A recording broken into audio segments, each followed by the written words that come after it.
2, 3, 4. Sausage in a bun. Awesome. And it went right on the dot that time. Flawless. I got a good feeling. I'm sorry. I'll delay it correctly the next time. Man, I got a good feeling about this episode. Let me tell you. So, ladies and gentlemen, bienvenido al episodio de esta semana de Squatchable Podcast, donde echamos Qué bueno. donde echamos un vistazo a la semana en Bigfoot News. Enfrentemos como siempre desde Para Breakdown Phil Pulling. Phil, ¿cómo estás? Bien, bien. ¿Y usted? Bien. Bien. And that's that. Yeah, so I've been using my time during this lockdown to teach myself a bit of Spanish. Soy gringo de Estados Unidos. Uh-oh. Comprendo? Yeah, see. The white man studies Spanish. Gotcha. No, not really. I thought you said a studio. No. Estoy? Yeah. No. I'm not really there yet. Just a bit of Spanish. I said I was a gringo of the United States. All right, yeah, Estudio Unido. Yeah. I'm still not good at listening. I can write That's right. It takes a while. Takes a while, yeah. I'm going to get Speaking of which, my wife is making a homemade Mexican dinner for this evening, believe it or not. What are you having? Chicken enchilada, some nice nice corn tortillas, fresh, you know. We got some refried beans, and my favorite was the what is it he's making? It's they wrap it in corn husk. What is that? God damn it! A taco? No, not a taco. Tamale? No, not. Yeah, tamale. Tamales. Yeah. Love tamales. Yes, I'll eat it tonight and feel it tamale. Tamales are delicious. Mm-hmm. And you can tell by the feminine voice that we are joined from Tennessee, from Nikki. Nikki, how are you? Doing good. This will be the traffic rage version of the show. I'm going to try to hold it down. Oh, yeah, you're driving. Oh. Okay. Alrighty then. If you enjoy Power Breakdown or Nikki, you may enjoy the badly drawn misadventures to Bigfoot. Head on over to Bigfoot and we keep calling on Facebook. Where this week, I got nothing. You'll have to. I won't know until tomorrow. Something's going to happen. I will put some up. Right. Let's get on with it. So our first story is, of course, Bigfoot in Hawaii. Or it was going to be Bigfoot in Hawaii, but the absolute cabron took the video down at the last moment. So you can't go view it, so we can't talk about it. So we switched it out for a Bigfoot movie trailer. And can I just say, I have seen a lot of trailers for a lot of films, and this is possibly the worst trailer I've ever seen. It was boring. It was really boring. You're going to watch the movie with relish, though. I know you. You're going to be like, movie was so good. I do like B-movies. Under fire. Yeah, I do like B-movies. I'm not going to lie. B-movies are the best, but this movie trailer was awful. Like, the person who made this trailer should be fired from the project and then shot from a cannon into the sun. Phil, did you check the trailer out? Now, what's the movie again? Big Legend. I don't think I saw that. Was it like one of the first things you posted or something that you said to me? No, you said that the Hawaiian dude had taken the video down. Right. Yeah, so and I watched the rest of them. So I said, bugger.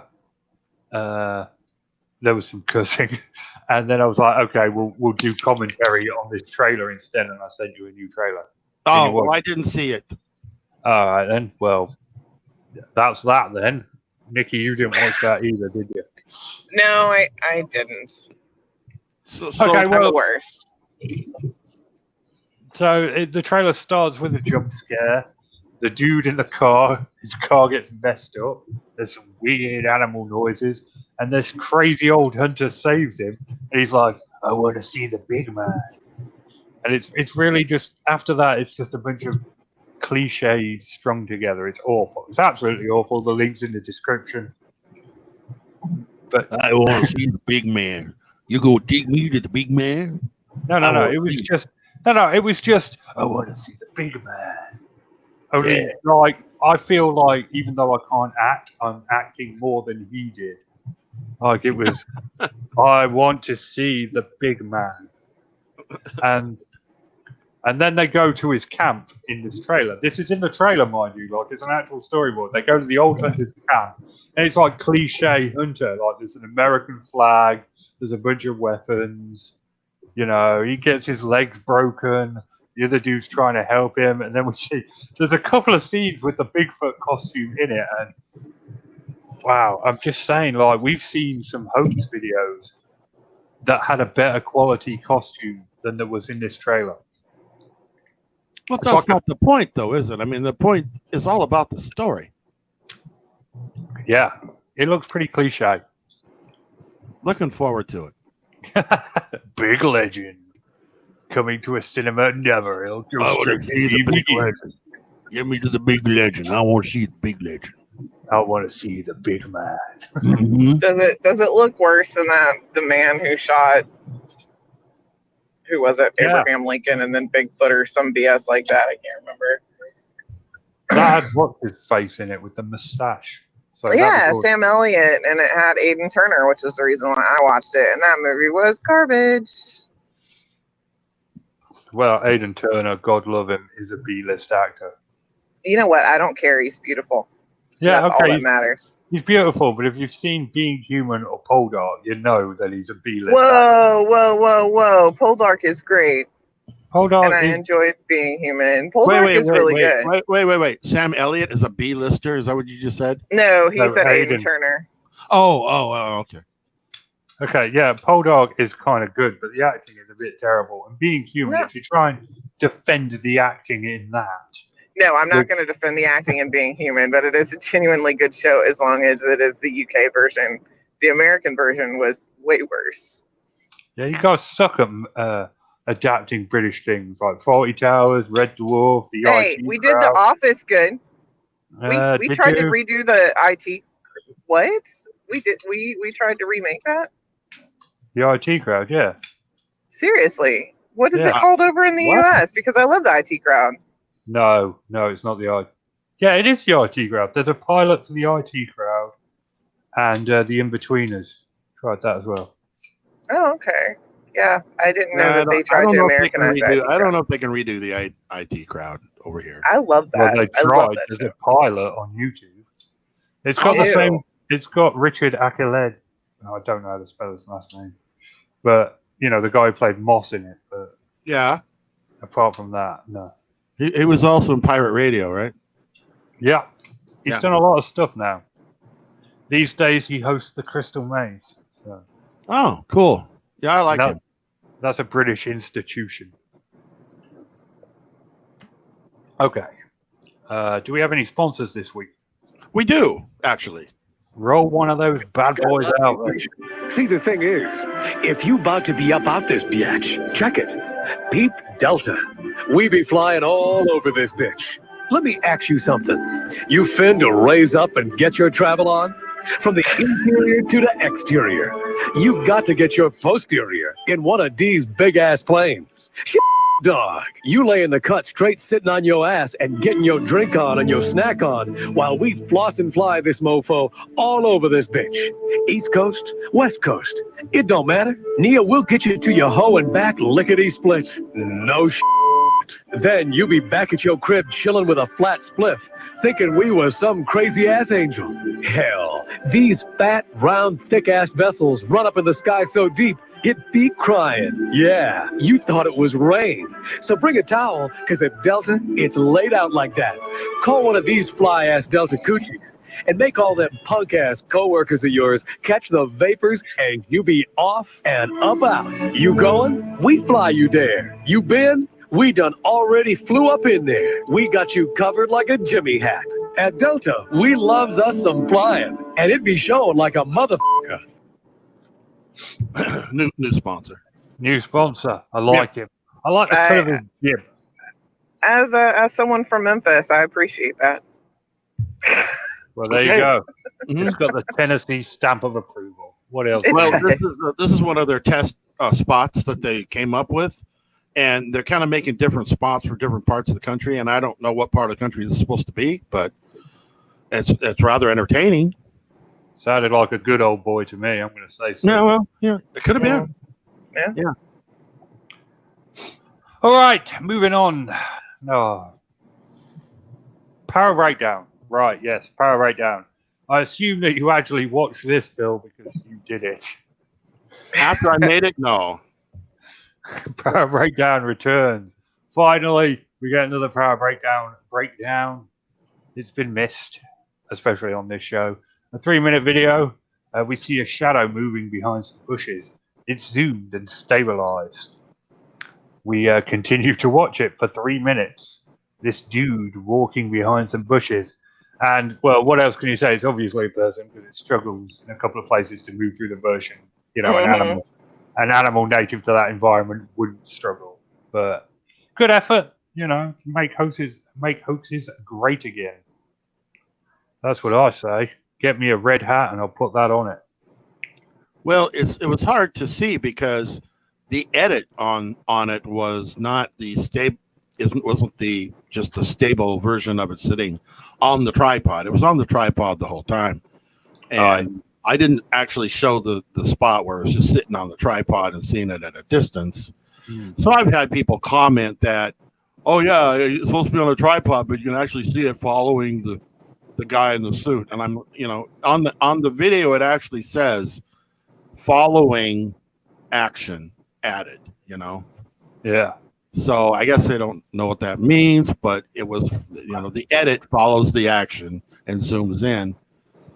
People didn't understand that. I guess, I don't know. I should have been more clear and made it a 20-minute video.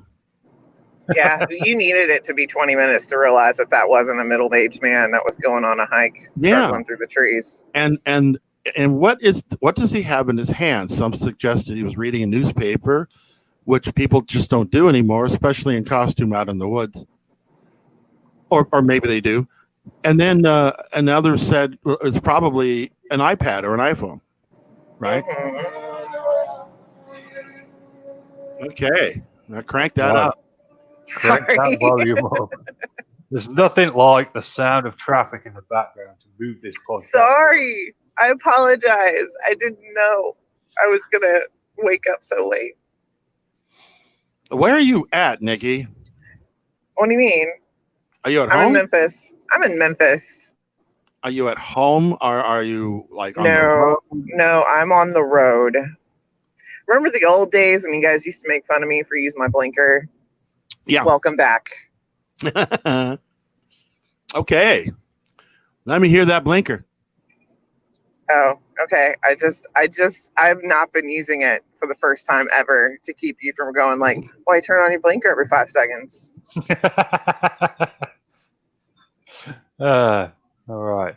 Do you have any more sponsors for us, Phil? I'm sorry, what? Do you have another sponsor for us? I do if you want one right away. Let's hear that sponsor. Do you have a small beaver? Or maybe a big beaver? Are you tired of your beaver being soaking wet after hours chasing her in the park? Then this is the product for you. Beaver Retriever. Make your beaver come when you want. This small whistle attracts beaver from all over. One blow on the trusty Beaver Retriever, and you'll be amazed at how fast your beaver comes. Running. Beaver Retriever. Make your beaver come when you want. If you're a beaver owner, you'll know that there's nothing worse than an unruly or unkempt beaver. But with new Beaver Retriever, you can be assured of total beaver control. Beaver Retriever. Make your beaver come when you want. Oh, good beaver. You love it, don't you? As an owner of a beaver, I can tell you that the whistle did it for me. Mhm.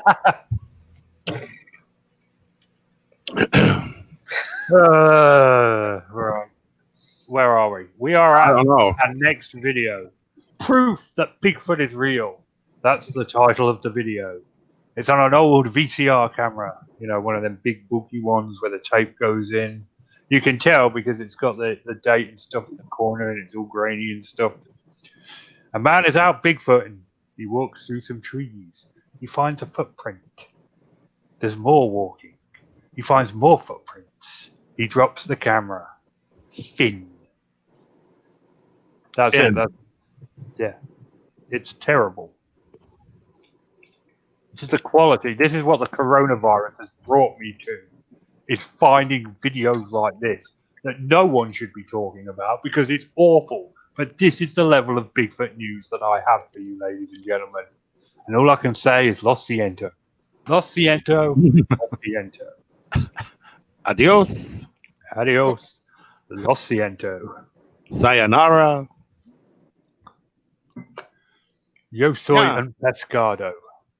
I did see it. I watched it twice. I watched it twice. I wanted to see the tracks, more than, and the tracks look normal size. Looks like someone was in bare feet and they walked through the mud and then waited till after it dried so they could come back and find them. That does look like an old camera, and from the date and timestamp on it, it does look like an old camera from like 1994 or whatever it was, 92. No, it was 87, I think it was 1987. Yeah. Those big clunky jobs that sat on your shoulder. Yep. Yeah. It looked like that kind of a camera. I think part of the story is true. This camera was found and then used to make this video.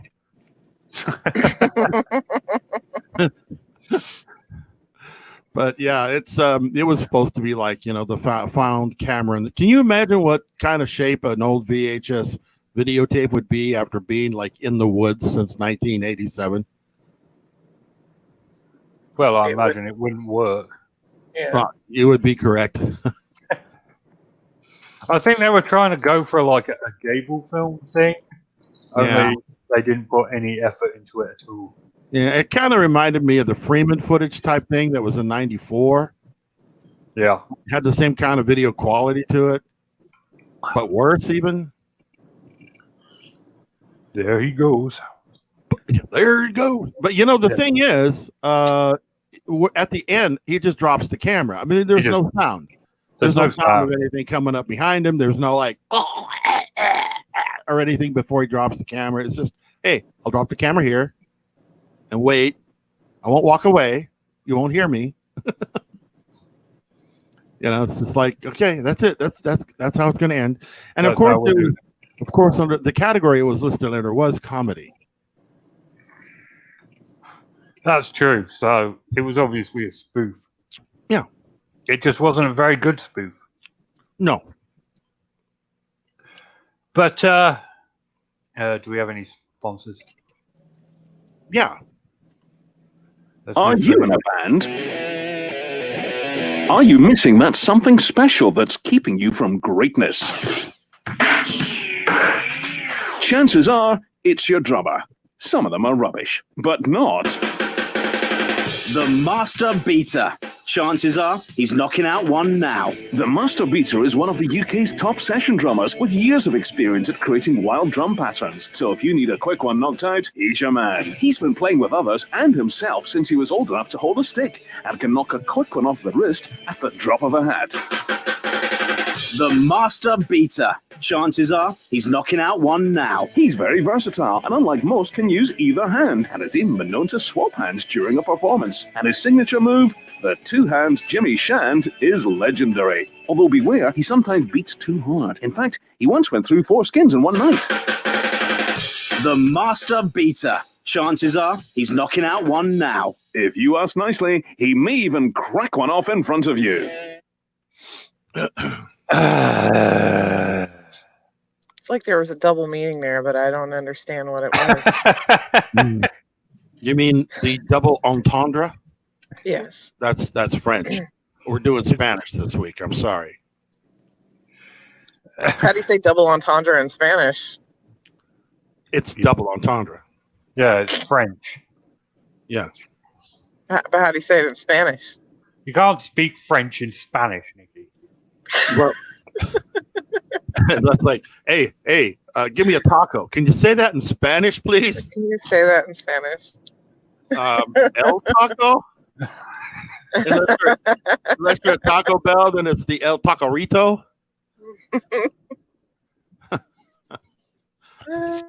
How they make up all these Spanish sounding names for new dishes they come up with. It's basically the same thing.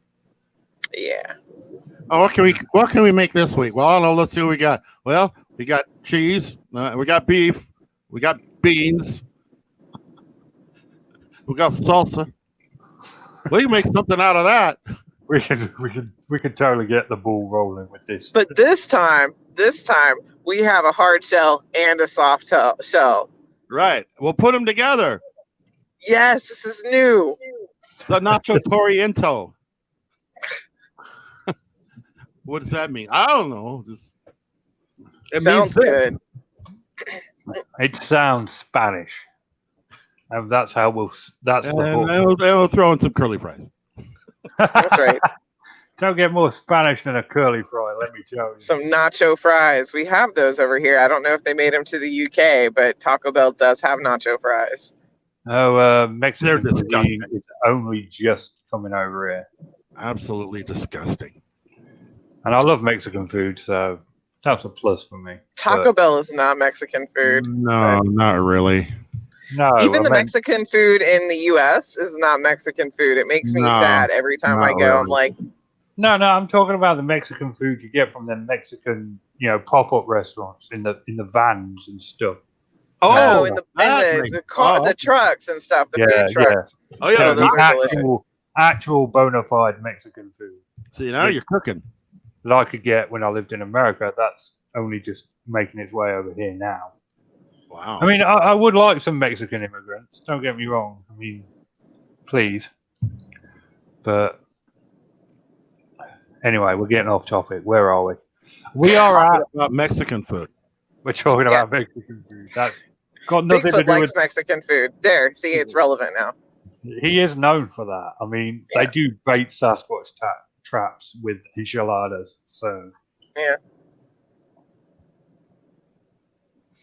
Yeah, I'll tell you though, having made many trips to Mexico, I can tell you firsthand that what you would call the street food is delicious. Is delicious. Oh yeah. And if you go to a nice restaurant, there's nothing like a Mexican chef. These guys are freaking incredible.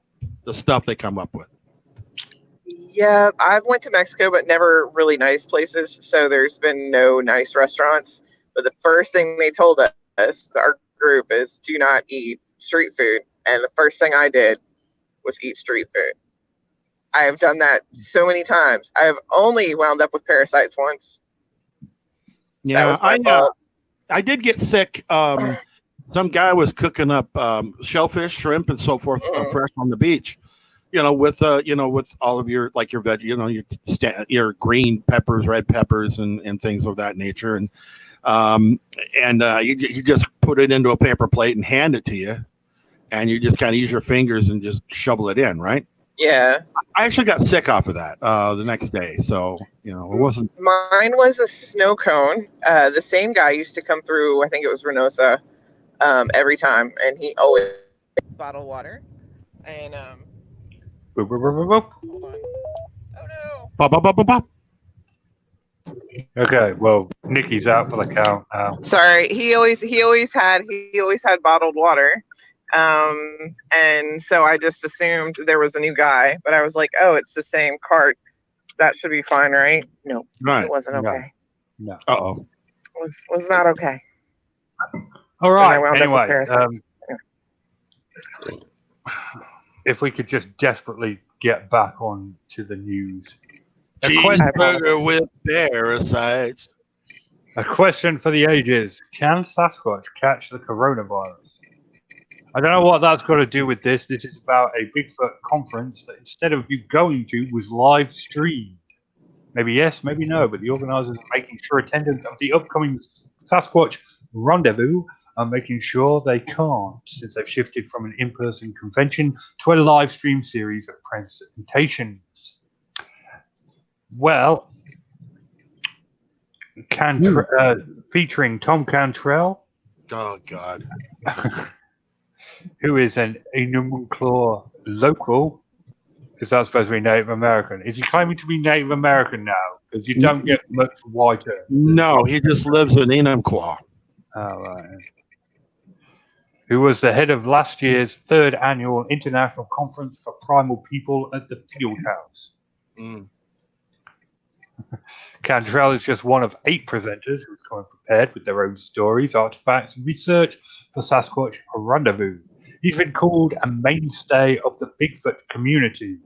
Having been interested in Sasquatch a decade before the famous 1967 Patterson Gimlin film upended the cryptid community, he's the author of several books, including Ghosts of the Ruby Ridge, and has amassed a collection of several Bigfoot casts and prints made by him or other researchers.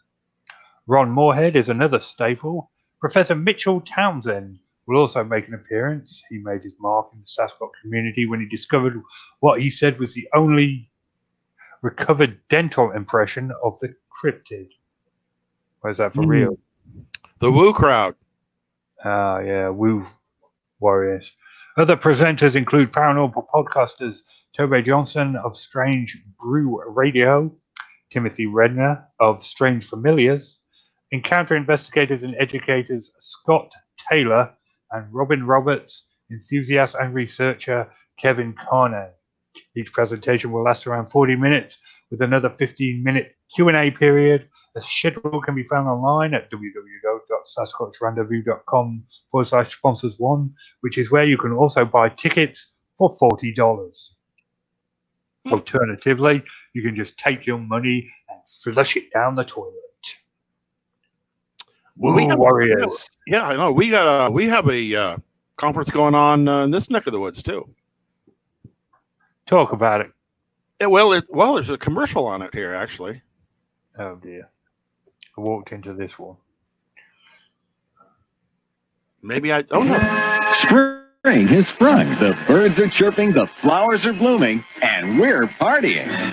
It's the first annual Pagan Ritual Pig Out, this station's way of ushering in the season, the vernal equinox, a time when pagans conducted dark rituals and blood sacrifices. And that's just what we'll be doing. Join us in the Circle of Rocks deep in the woods, just west of town, as we celebrate spring the way they used to. We'll start at sundown by sacrificing a couple of lambs. Then we'll string up some virgins by their heels, slit their throats, and chug-a-lug their blood. We'll be playing flutes and prancing naked in the moonlight all night long. And one lucky winner will get to have sex with a goat. We'll also have pagan drink specials, munchies, and pitchers of beer for just $1. The Pagan Ritual Pig Out this Friday night from the station that parties naked in the woods with animals.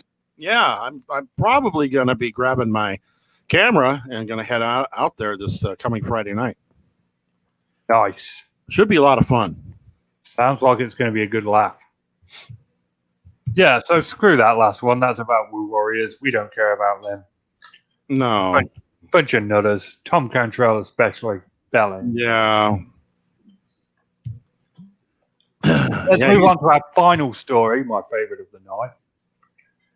This is a chance. It's that time of the month, ladies and gentlemen, where I allow myself to rag on my Bigfoot nemesis. We have ourselves a nice little Facebook post from Matthew A. Johnson. Oh, God, yes.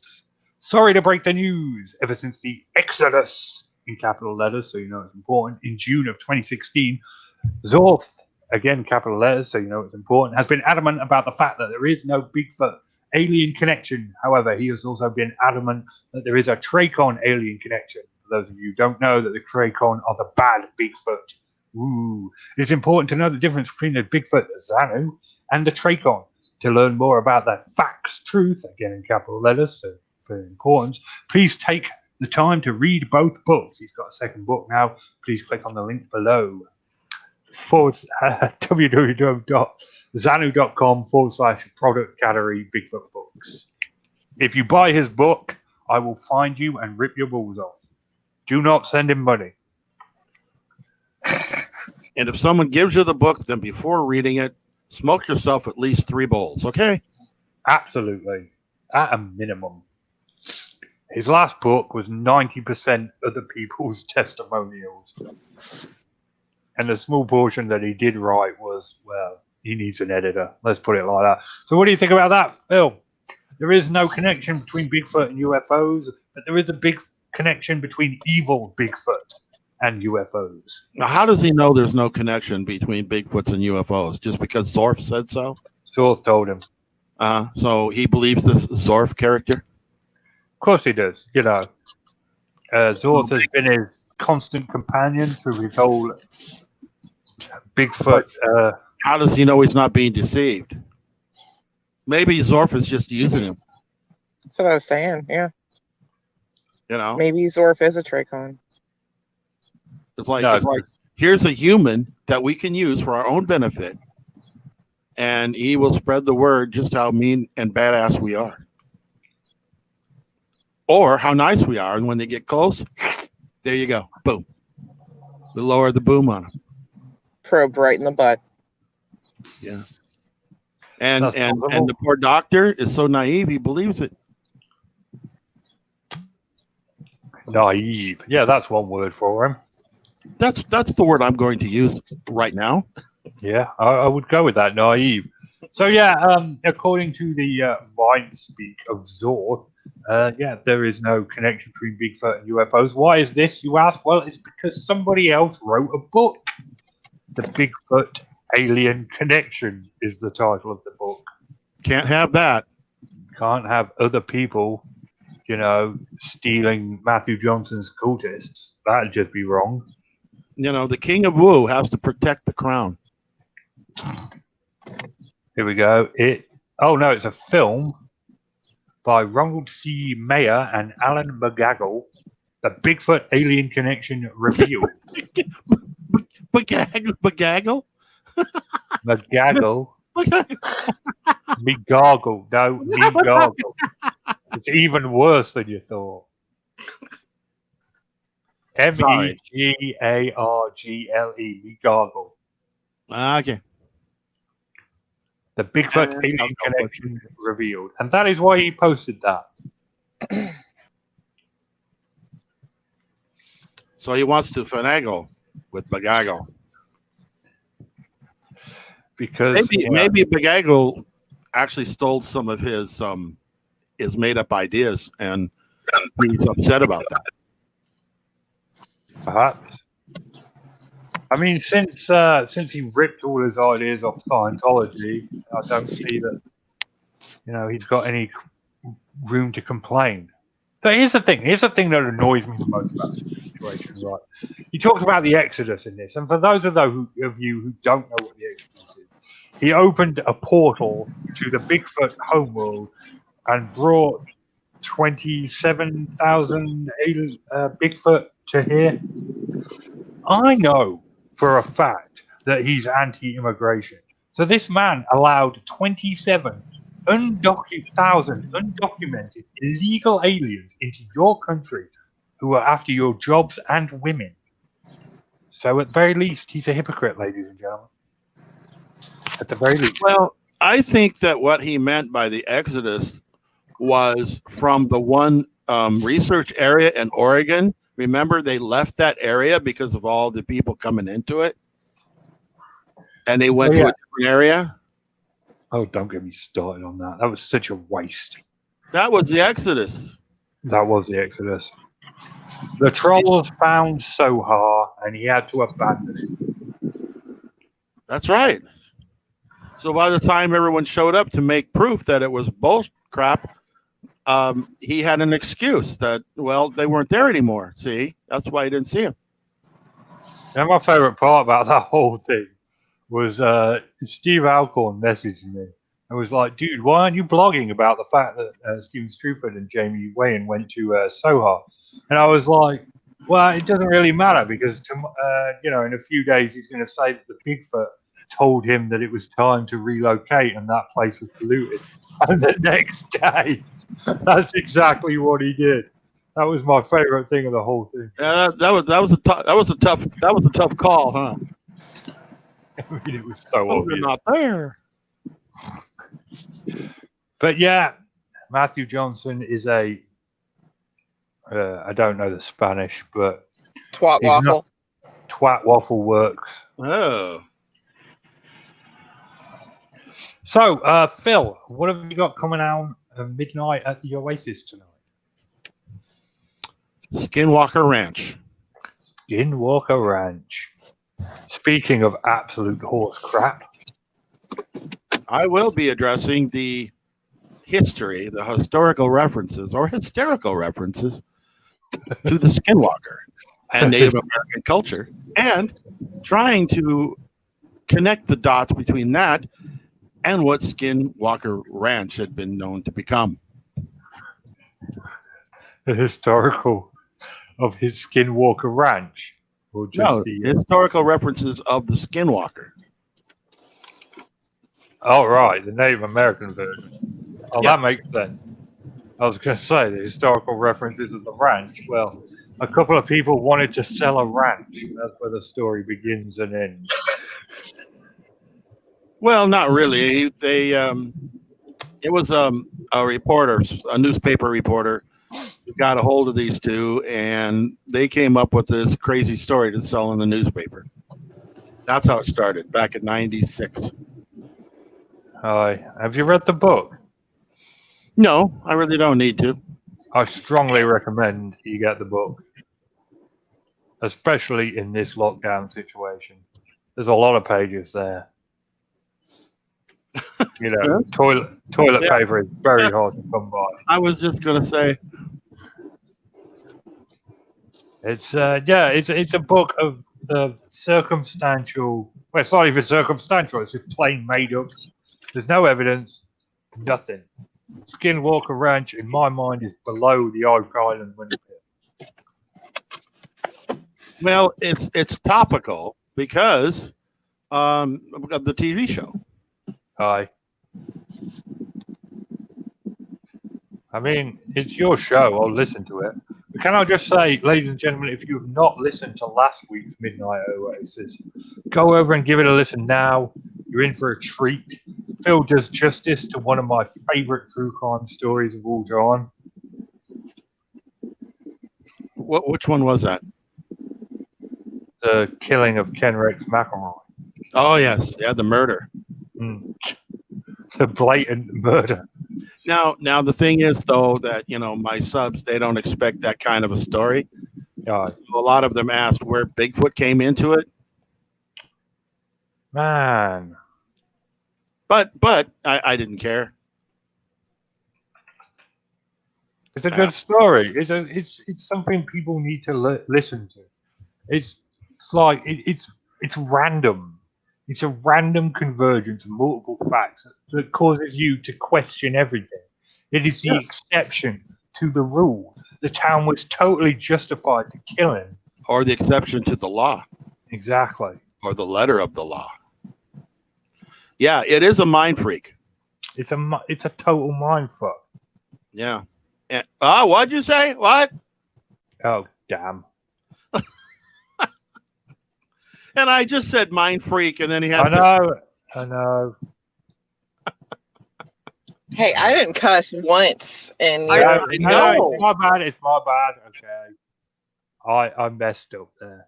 But yeah, it's a total mind freak, because everything about the case tells you that they were completely justified, but it's still illegal. Yeah, it's still murder. It was still murder, even though they were entirely justified. Now, here's a question. You must have done some research looking into it. Mm-hmm. You know that there was a town hall meeting Yes. right before he was murdered. Yes. Do you think they decided there in that meeting that they were going to do it? No. No. You think it was just an impulsive act? Yes. By several individuals who were at the meeting. And Yeah. one possibly that was simply at the bar at the time. All right.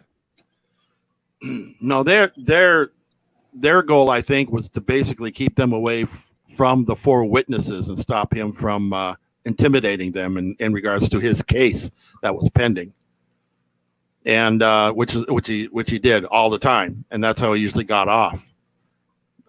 So they were basically crowding him, They got en masse and went over to the bar, and there was like 30 of them all surrounded him. They didn't do anything, but made him uncomfortable enough to leave. Yeah, which he was doing, and him and his girlfriend got in the truck. They were getting ready to leave. Well, anyway, you must listen to the rest of the story. it's a good story. Okay. What I will say is, the kind of person that he was, that when they shot him, he was dying. He might have just been like, "I accept this," just because of the kind of man he was. I don't think there was time for him to think of anything with a couple of bullets through his brain. Yeah, but he wouldn't have died. They didn't get him in the head, did they? I thought they got him in the neck. Yes, sir. Oh, they got him in the head. Yeah, died instantaneously. Never mind then. They chopped the part of his brain that was still left. There wasn't a lot, but yes, if you are interested in a harrowing tale, check out the tale of Ken Rex McElroy. I mean, why were you saying that? McElroy. The killing of Ken Rex McElroy, midnight at the Oasis last week, and tune in tonight for Skinwalker Ranch. That'll do us for this week. We will return next week, despite the hopes of many. Really? Really. Good night from me. Hasta la semana.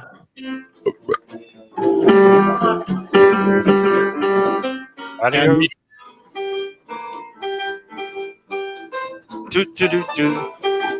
Buenas noches.